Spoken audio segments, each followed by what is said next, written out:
అందుకే ఎక్కడ హెచ్చించుకుంటూ ఉన్నావు, ఎక్కడ తగ్గించుకుంటూ ఉన్నావు, జాగ్రత్త. దేవుడు ఖచ్చితంగా నిన్ను చూస్తూ ఉన్నాడు. ఇక్కడ కూర్చొని నీవు నన్ను చూస్తూ ఉన్నావు, కానీ నీ హృదయంలో ఏది తిరుగుతూ ఉందో, ఏది నెమరవేస్తూ ఉందో ఆయన ఇప్పుడు అక్కడే ఉండి చూస్తూ ఉన్నాడు. వెంటనే వెళ్ళిపోయారు. వెళ్ళిపోయిన వెంటనే వారెక్కడా అడగగానే లేదు ప్రభా, నాకు శిక్ష విధించలేదు.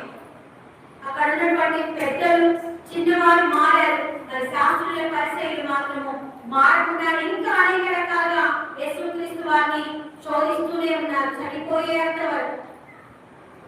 ఆ పెద్దవారిలో చిన్నవారిలో మనం ఉండాలని దేవుడు ఆశపడుతూ ఉన్నాడు. మోషే యొక్క ధర్మశాస్త్రము శిక్ష విధించమని చెప్తూ ఉంది. యేసుక్రీస్తు వారు కొమ్మలు చూపిస్తూ ఉన్నారు. యేసు రక్తంలో కడగబడ్డది యేసుక్రీస్తు వారిని నిజ రక్షకుడని చెప్తూ ఉన్నటువంటి నీవు